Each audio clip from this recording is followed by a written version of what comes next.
Balance sheet, profit and loss account के बाद balance sheet में आता है। साइंस वालों बच्चों को बता रहा हूं, इसको डेबिट और क्रेडिट नहीं कहा जाता, इसको लायबिलिटीज और एसेट कहा जाता। अभी लेफ्ट साइड को यानी इसको लायबिलिटीज और इसको एसेट। लायबिलिटीज का मतलब यह है कि आपके ऊपर, यानी आप व्यापारी हो, आप दुकान चलाते हो, सोल ट्रेडर हो, आपके ऊपर जिन जिन लोगों का पैसा है, दूसरों का, वो आज नहीं कल आपको देना पड़ेगा। देना पड़ेगा मतलब लायबिलिटी, वो लिखते हैं इधर। और एसेट, आपका पैसा दूसरों पर है, दूसरे लोगों पर है, वो आज नहीं कल मिलेगा। मिलेगा यानी वो एसेट हो गया। उसी तरह से एसेट में और आइटम आते हैं, वो कौन से हैं बाद में आपको बताएंगे। अब इतना ही ध्यान में रखो, बैलेंस शीट को डेबिट क्रेडिट नहीं रहता तो लायबिलिटी और एसेट रहता है। लायबिलिटीज यानी पैसा देना है, देना का मतलब है पेएबल, PAYABLE। एसेट का मतलब है प्रॉपर्टी एंड रिसीवेबल, मतलब लेना है। अभी मैं बैलेंस शीट की लायबिलिटीज बाजू चालू करता हूं। ध्यान में रखना, 12th कॉमर्स में जितनी लंबी चौड़ी बैलेंस शीट आपको थी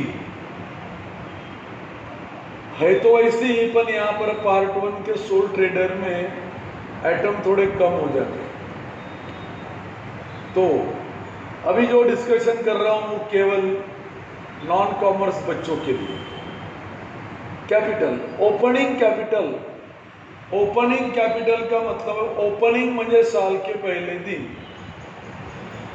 कैपिटल यानी दुकान चलाने के लिए लगाया गया पैसा। ओपनिंग कैपिटल का मतलब साल के पहले दिन अपना पैसा जो दुकान चलाने के लिए लगा। प्रॉफिट, अभी जब मैं आपको net profit and loss account पढ़ा रहा था, प्रॉफिट एंड लॉस अकाउंट का कंक्लूजन, समाप्ति किया था अपन ने नेट प्रॉफिट पर। वो जो नेट प्रॉफिट है वो यहाँ पर प्लस होता है। क्यों? प्रॉफिट से हमारा कैपिटल बढ़ता है, हमारा पैसा बढ़ता है। और कभी लॉस हुआ, मान लो कभी लॉस हुआ, लॉस से हमारा कैपिटल, हमारा पैसा दुकान में से कम होता है, कैपिटल कम होता है, वो लॉस को माइनस में लिखना है, प्रॉफिट को प्लस में और लॉस को माइनस में। फिर माइनस में देखिएगा ड्रॉविंग। अब एक ड्रॉविंग कॉमर्स वालों के लिए नहीं है, बाकी लोग देखो। ड्रॉविंग दो प्रकार का होता है, कैश ड्रॉविंग और गुड्स ड्रॉविंग। अपने ही दुकान, जैसा आप दुकान के मालिक हो, आपके तिजोरी में, लॉकर में, ड्रॉवर, दुकान के ड्रॉवर में पैसा रहता है, उसमें से आपने 1000 रुपये निकाले दुकान में से, और वो 1000 रुपये से अपना कुछ फैमिली का एक्सपेंडिचर किया, यानी अपने ही दुकान में से दुकान के पैसों में से 1,000 रुपये निकाला और अपने परिवार पर एक्सपेंडिचर किया। हो सकता है आपने आपके बच्चों की फीस भरा होगा, हो सकता है आप अनमैरिड होंगे तो खुद स्वयं की ट्यूशन फी भरा होगा, हो सकता है डैडी मम्मी को अस्पताल में लेके गए होंगे। तो प्राइवेट काम करने के लिए, परिवार का खर्चा करने के लिए जब तुम दुकान में से पैसे निकालते हो, निकालना मुझे विड्रॉ करना, उसको बोलते हैं कैश ड्रॉइंग। उससे हमारा कैपिटल कम होता है, इसलिए ये माइनस में जाएगा। ड्रॉइंग में और एक आइटम होता है गुड्स ड्रॉइंग, GOODS। एक गुड्स ड्रॉइंग क्या होता है? आप किराने के दुकानदार हो, किराना दुकान चलाते हो, मम्मी ने बोला आज दुकान में से ने किराना लेके आना, तो तुम अपने दुकान में से किराने की चीज़ें निकालोगे जो मम्मी ने बोला और अपने घर में मम्मी को दे दोगे। मतलब क्या हुआ? अपना परिवार चलाने के लिए जो किराना लगता वो किराना हमने हमारी दुकान में से लिया, अरे गुड्स उठाया, किराना गुड्स है, ड्राइंग निकाला, ये हो गया गुड्स ड्राइंग। फिर आप बोलेंगे इसको माइनस में क्यों लिखते हैं? फिर वही बात, हर रोज दुकान में से घर में थोड़ी थोड़ी वस्तु लेके जाओगे तो क्या होगा? कैपिटल कम होगा। और कैपिटल जिन कारणों से बढ़ता है, जैसा प्रॉफिट से बढ़ता है तो प्लस करोगे, लॉस से कम होता है माइनस करोगे। ड्राइंग से कैश ड्राइंग हो या गुड्स ड्राइंग हो, कम होता है माइनस करोगे। यानी ड्राइंग दो प्रकार का, दुकान में से कैश निकाला परिवार के लिए, कैश ड्राइंग, दुकान में से वस्तु निकाला परिवार के लिए, गुड्स ड्राइंग। दोनों यहाँ माइनस हो गए। अब ये इनकम टैक्स पेड है। अभी आप सोल ट्रेडर का फाइनल अकाउंट पढ़ रहे हो। सोल ट्रेडर यानी तुम हो, तुम्हारा खुद का दुकान है। अब तुमने अगर इनकम टैक्स पेड किया तो तुम्हारा कैपिटल कम होगा, तो इनकम टैक्स पेड ये कैपिटल में से माइनस किया जाता है। उसके बाद ये प्लस माइनस करने के बाद आउटर कॉलम में जो निकलेगा वो क्लोजिंग कैपिटल होगा। ओपनिंग यानी ये साल के पहले दिन, और प्लस माइनस करने के बाद जो निकला वो क्लोजिंग यानी साल के आखिरी। सन्ड्री क्रेडिटर्स भी देखो, डेटर्स और क्रेडिटर्स क्या होते हैं? आप सोल ट्रेडर हो, मैंने आपको सोल ट्रेडर इसलिए बना दिया, दुकान का मालिक बनने से थोड़ी जिम्मेदारी आती है, तो ठीक से सुनोगे मन लगाकर। आप दुकान के मालिक हो, आपने आपकी दुकान में से अलग अलग कस्टमर को माल बेचा।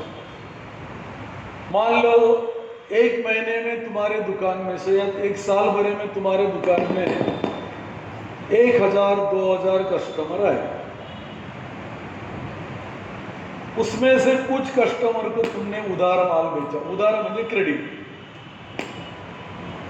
कुछ कस्टमर ने, तुमने उनको माल दिया, माल यानी गुड्स, उन्होंने तुमको पैसे दिए, बात खत्म हो गई। तो कुछ कस्टमर्स को तुमने क्रेडिट उधारी पे माल बेचा, तो तुमने जिनको उधारी पर माल बेचा उनके ऊपर तुम्हारा पैसा हो गया, यानी तुम्हारा पैसा उन कस्टमर पर हो गया जिनको तुमने माल बेचा। उनको कहते हैं डेटर्स। और डेटर्स ये तुम्हारी आसेट है। ये देखो डेटर्स ये तुम्हारी आसेट है। क्यों? आज तुमने उधारी में माल बेचा,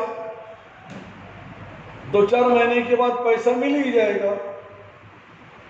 तो हमारा पैसा जिन दूसरे लोगों पर है वस्तुओं का, उसको बोलते हैं डेटर। फिर आप बोलेंगे सन्ड्री क्यों आया? सन्ड्री यानी अगर तुमने साल भरे में 500 लोगों को उधार माल बेचा, 500 लोगों को, तो 500 नाम यहां लिखना पॉसिबल नहीं है ना। तो फिर 500 लोगों के नाम अकाउंट के बुक में अलग लिखोगे और उसकी टोटल लाओगे। तो वो जो टोटल है वो 500 लोगों की है, तो उसको बोला जाता है सन्ड्री। सन्ड्री यानी विभिन्न कस्टमर के टोटल। यानी आप अकेले व्यक्ति को उधार माल नहीं बेचोगे ना। तो आपने 500 लोगों को उधार माल बेचा है, तो 500 लोगों को हो गया सन्ड्री। डेटर यानी तुम्हारा पैसा उनके ऊपर है। उसी तरह क्रेडिटर, आप कौन हो? दुकानदार हो, सोल ट्रेडर। आप अपने दुकान से मोहल्ले में माल बेचते हो, तो तुम्हारे दुकान के अंदर कुआं तो नहीं होगा, तो वहां से माल निकालोगे न बेचोगे, निकालोगे न बेचोगे। तो फिर ये माल कहाँ से आएगा? माल है ना गुड्स, होलसेल मार्केट से, इतवारा से, गांधी बाग से, कलमना मार्केट से, वहां से लाओगे ना। तो तुमने दूसरे बड़े लोगों से, बड़े मतलब बड़े व्यापारियों से अगर तुमने उधारी में माल लाया, क्रेडिट, तो उनका पैसा तुम्हारे ऊपर हो गया, तो वो तुम्हारे हो गए क्रेडिटर्स। सन्ड्री है ना अलग अलग प्रकार के। तुमने 50 लोगों से उधार माल लाया होगा, तो 50 लोगों की टोटल करेंगे पैसों की, क्या लिखेंगे? Sundry creditors. मतलब शॉर्टकट में क्या हो गया? तुम्हारा पैसा दूसरे पर है तो डेटर, एसेट पे लिखोगे। दूसरे का पैसा तुम्हारे ऊपर है तो क्रेडिटर, लायबिलिटी पर लिखोगे। बिल्स पेएबल, 12वीं कॉमर्स वाले बहुत अच्छी तरह से समझ गए, साइंस वालों को एक्स्ट्रा क्लास में समझाया जाएगा, पर एक फिर भी बता देता हूँ एक वाक्य में। जैसा हम दूसरों को चेक लिख के देते हैं, वैसा ही बिल लिख के देते हैं। बिल क्या होता है? बिल यानी कोर्ट के स्टैम्प के ऊपर एग्रीमेंट लिख के देते हैं, उसको बोलते हैं bills payable. Just like a cheque. Science वाले के लिए बता रहा हूँ, कॉमर्स वाले को बिल्स पेएबल, पेएबल यानी पैसा देना है, और बिल्स रिसीवेबल मतलब दूसरों से पैसा लेना है। आपने दूसरों को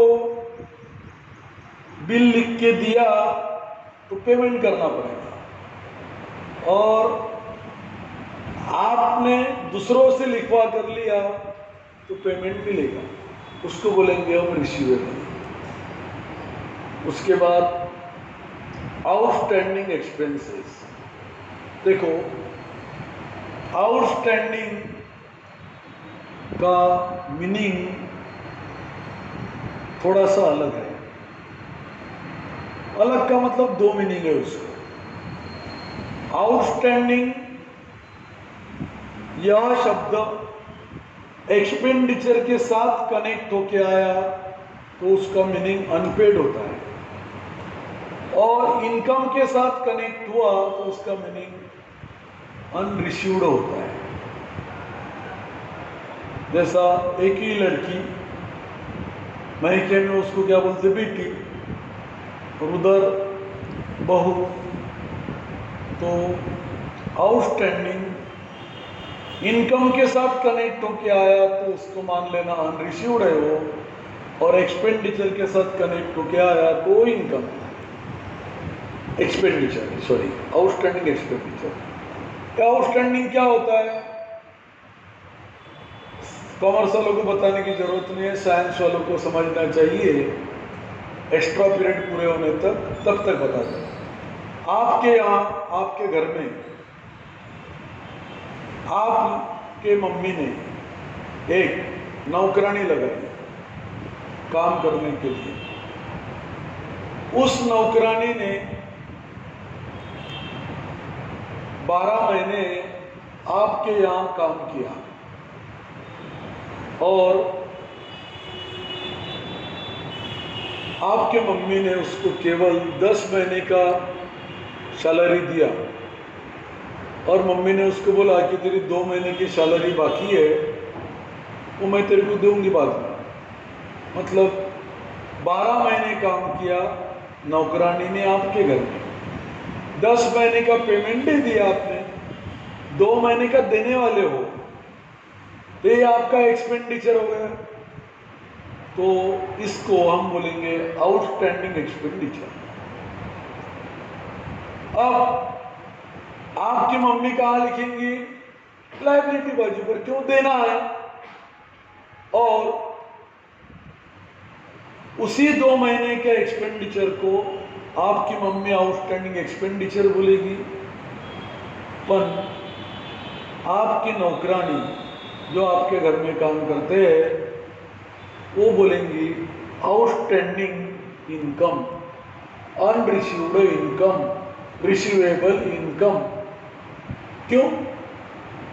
नौकरानी ने आपके घर में 12 महीने काम किया, 10 महीने का सैलरी उसको मिली, 2 महीने को बाद में मिलेगी, मतलब वो उसके लिए इनकम हो गया ना, उसको बोलते हैं रिसीवेबल इनकम, अनरिसीव्ड इनकम। यानी आपके मम्मी के लिए जो अनपेड है वो नौकरानी के लिए अनरिसीव्ड है। मम्मी का वो एक्सपेंडिचर है जो देना था लेकिन नहीं दिया, इसलिए उसको आउटस्टैंडिंग बोला। नौकरानी का इनकम है, उसको मिलना था लेकिन नहीं मिला, इसलिए वो बोलती है अनरिसीव्ड। उसके बाद लोन टेकन। अब आपने बिजनेस चलाने के लिए अगर आपका कैपिटल पैसा कम गया तो कर्जा लेंगे, उसको बोलते हैं लोन टेकन। आपने दूसरों से कर्जा लिया तो वापस देना पड़ेगा, वो हो गया लोन टेकन। और आपने दूसरों को कर्जा दिया, आपने दूसरों को कर्जा दिया तो वो आएगा एसेट बाजू। मतलब लोन टेकन इधर लिखोगे, लोन गिवन इधर लिखोगे अगर है तो। उसके बाद pre received income. Pre received income मैं आपकी मम्मी और आपके घर के नौकरानी का फिर एक बार वही एग्जाम्पल लेता हूँ, यानी आपको जल्दी समझेगा। जब ही क्या हुआ, मम्मी ने नौकरानी से 12 महीने काम करवा लिया, 10 महीने का पेमेंट किया, 2 महीने का नहीं किया, तो मम्मी ने क्या बोला? अनपेड। नौकरानी ने क्या बोला? अनरिसीव्ड। अभी वही नौकरानी ने आपके यहाँ 12 महीने काम किया और नौकरानी ने 13 महीने का सैलरी उठाया। हम बोलेंगे ये कैसा हुआ? नौकरानी ने आपके यहाँ 12 महीने ही काम किया, पर आप नौकरानी ने आपके मम्मी को रिक्वेस्ट किया कि मेरे बच्चों की एडमिशन लेना है स्कूल में, तो 1 महीने का पैसा मुझे अभी का ज़्यादा दे दो, बाद में काट लेना। तो मम्मी ने 13 महीने की सैलरी दिया जबकि उसने 12 महीने काम किया।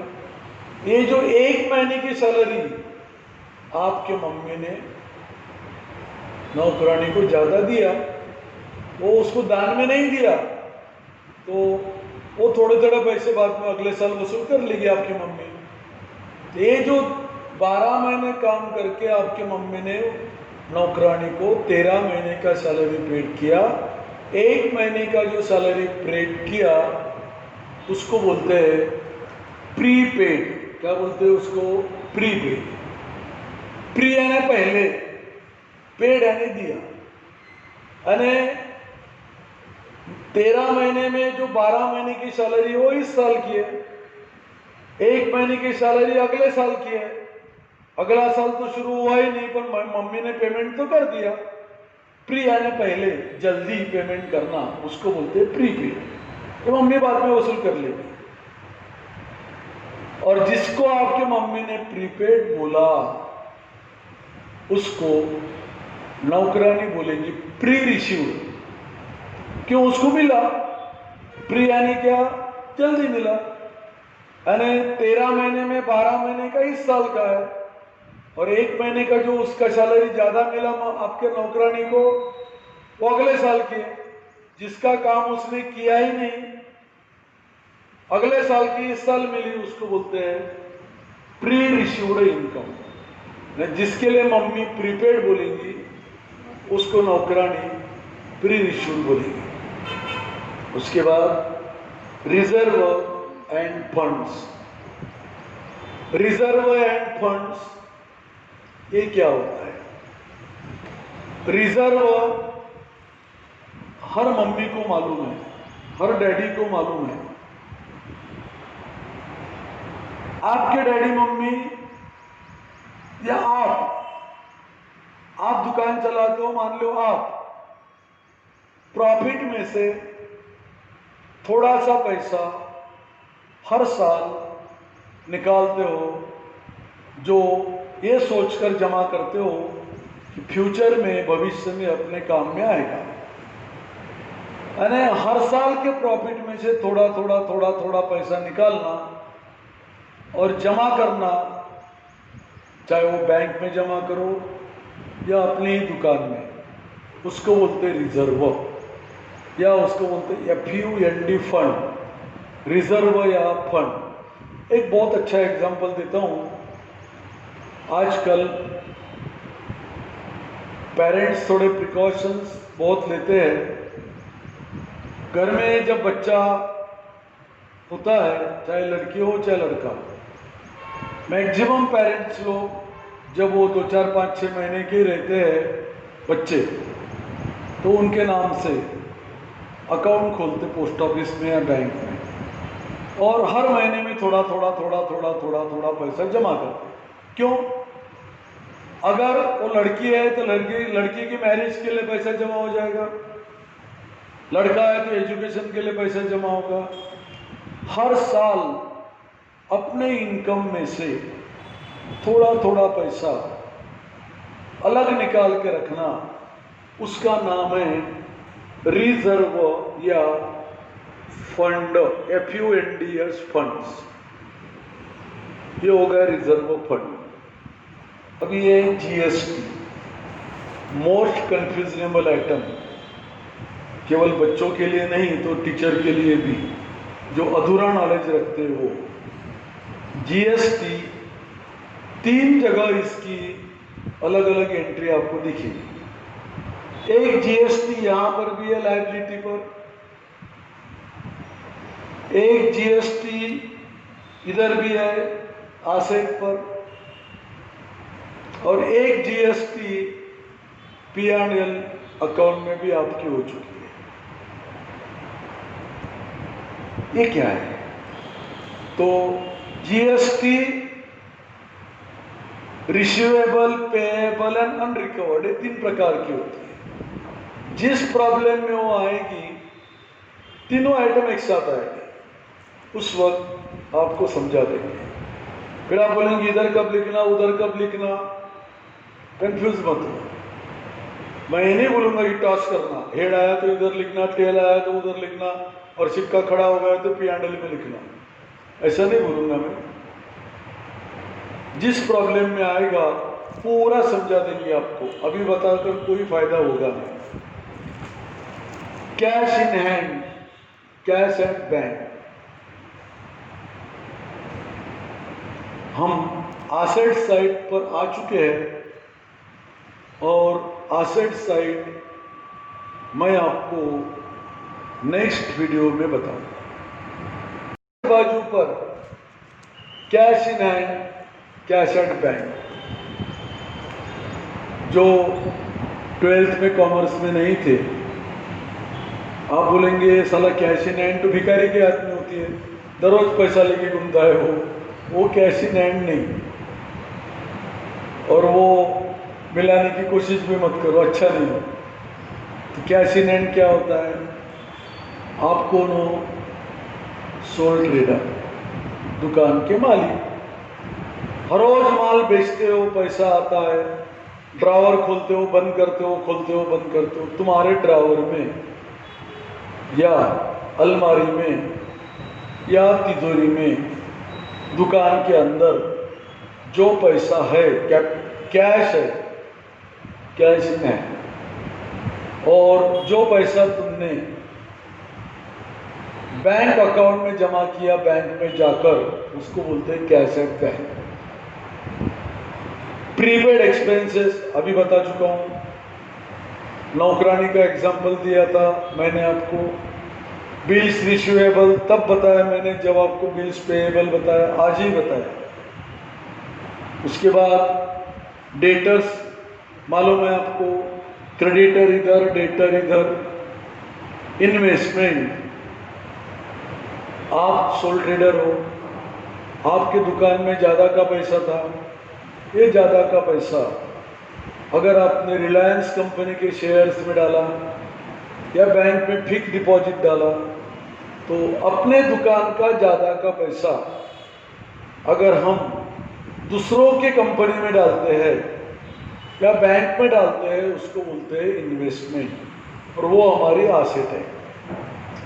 स्टॉक क्लोजिंग, जिस दिन या जिस वीडियो में मैंने आपको ओपनिंग स्टॉक बताया, मतलब ट्रेडिंग अकाउंट पढ़ाते समय, वहीं पर आपको क्लोजिंग स्टॉक भी बताया था। ट्रेडिंग अकाउंट के डेबिट में ओपनिंग स्टॉक लिखते हैं, डेबिट का पहला आइटम, और क्लोजिंग स्टॉक की 2 एंट्रीज होती है। एक एंट्री होती है ट्रेडिंग अकाउंट में क्रेडिट, जो पढ़ा चुका हूं। दूसरी एंट्री होती है यहां पर बैलेंस शीट में हासिल। क्यों? क्लोजिंग स्टॉक यानी क्या? साल के आखिरी में जब तुम दुकान बंद करते हो, तो दुकान में जो माल होता है, माल यानी गुड्स, वो अगले साल काम में लाते हो बेचने के, इसलिए उसको, वो हमारी प्रॉपर्टी है, आसेट है। उसके बाद जीएसटी के बारे में बता चुका हूँ, फर्नीचर बताने की ज़रूरत नहीं है। अभी आप वीडियो देख रहे होंगे, फर्नीचर पर ही बैठे होंगे। फर्नीचर का मतलब केवल ये मत समझना कि टेबल और कुर्सियाँ नहीं। इनकम टैक्स में फर्नीचर का मतलब टेबल, कुर्सियाँ, यहाँ तक कि टेलीविज़न, कंप्यूटर, ये सारे फर्नीचर के डेफिनेशन में लाते हैं। All modern amenities, even refrigerator, video, ये भी इनकम टैक्स में फर्नीचर के डेफिनेशन में आता है। व्हीकल्स मालूम है आपको, आपके डैडी ने स्कूटर लेके दिया होगा आपको, हो सकता है बाद में आप कार लोगे, हो सकता है ज़्यादा मेहनत नहीं किया तो ऑटो चलाओगे, यह सब व्हीकल में आता है। Plant and machinery, plant and machinery, थोड़ा सा मशीन, मान लीजिए आपका एक फैक्ट्री है, आप कारखाने के ओनर हो, तो आपने गांव के बाहर फैक्ट्री डाला, फैक्ट्री में मशीनरी लगाई, अलग अलग मशीनें लगाई, उसको बोलेंगे मशीनरी। मशीनरी प्लस वहां का शेड प्लस जमीन की कीमत, इनको जॉइंट स्टॉक कंपनी एक्ट में प्लांट बोलते हैं। प्लांट का मतलब है, वास्ट शब्द है वो, जमीन से लेकर शेड, मशीन, सब उसके अंदर आता है। लैंड एंड बिल्डिंग, अगर आपके पास कारखाना होगा, कारखाने की बिल्डिंग होगी तो प्लांट में जाएगी। पर लैंड एंड बिल्डिंग, अगर आपके पास कारखाना नहीं है, फैक्ट्री नहीं है, और आपने ऑफिस चलाने के लिए बिल्डिंग लिया या प्लॉट लिया बाद में बिल्डिंग बनाई, उसको बोलेंगे लैंड एंड बिल्डिंग। गुडविल 12वीं के बच्चे कॉमर्स वाले समझ गए, नॉन कॉमर्स वाले को गुडविल का मतलब होता है रेपुटेशन। यह इनविजिबल असेट है, म्हणजे क्या, अदृश्य प्रॉपर्टी। गुडविल का मतलब होता है रेपुटेशन, म्हणजे क्या, आपके घर में अगर कोई मेहमान आया तो डैडी ने आपको बोला कि बेटा इनको रिफ्रेशमेंट के लिए अच्छे होटल में लेके जाओ। मेहमान को खाना है कि नहीं मालूम नहीं, पर आपको हल्दीराम का ही खाना है। आप उसको कहाँ लेके जाओगे, हल्दीराम के दुकान में, मतलब होटल में। मालूम है आपको कि हल्दीराम के होटल में हर चीज महंगी है।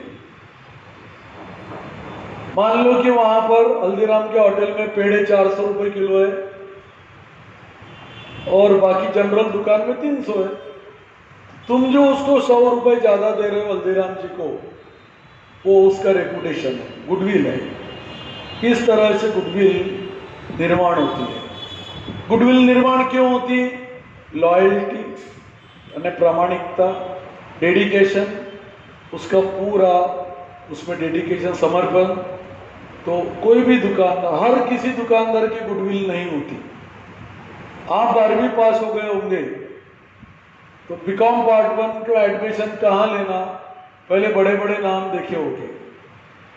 तो क्यों? क्योंकि उन कॉलेजेस का एक गुडविल है, मार्केट में रेपुटेशन है, और रेपुटेशन की भी कीमत अकाउंटिंग में निकाली जाती है, उसको बोलते हैं गुडविल। रिसीवेबल इनकम बता चुका हूँ, अनरिसीव्ड इनकम किसका एग्जाम्पल दिया था, नौकरानी का। इस तरह से बैलेंस शीट की दोनों साइड उतने ही आइटम आपको पढ़ाए जो सोल ट्रेडर के बैलेंस शीट में जनरली आते हैं।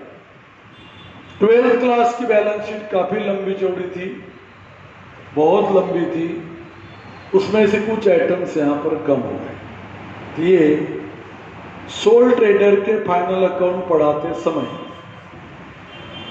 ट्रेडिंग अकाउंट की पढ़ाई करना पड़ता, फॉर्मेट की, प्रॉफिट एंड लॉस की करना पड़ता, और बैलेंस शीट की करना पड़ता, वो हो गई। अब हमको एक्चुअली प्रॉब्लम चालू करना चाहिए, पर उसके पहले ये नॉन कॉमर्स वाले जो बच्चे हैं 12th वाले, उनके लिए कुछ इम्पोर्टेंट पॉइंट बताना पड़ेगा। ज़्यादा नहीं, जितना आवश्यक है उतने तो भी बताना पड़ेगा जब तक उनके एक्स्ट्रा क्लास नहीं होती। तो अभी इसके बाद हम पढ़ेंगे important points on the final account of soul trader. मतलब क्या, सोल ट्रेडर के फाइनल अकाउंट बनाते समय कौन कौन सी बातें ध्यान में रखनी चाहिए। जैसा कि पेपर में जाते समय आपके डैडी मम्मी आपको समझा देते, बेटा ऐसा जाना वैसा जाना, गाड़ियाँ आराम से चलाना, पहले ये लिखना वो लिखना, वैसा। फाइनल अकाउंट बनाते समय कौन सी प्रिकॉशंस लेना है, इसका इंट्रोडक्शन आपको हम बताएंगे, उसी का नाम है इम्पोर्टेंट पॉइंट्स।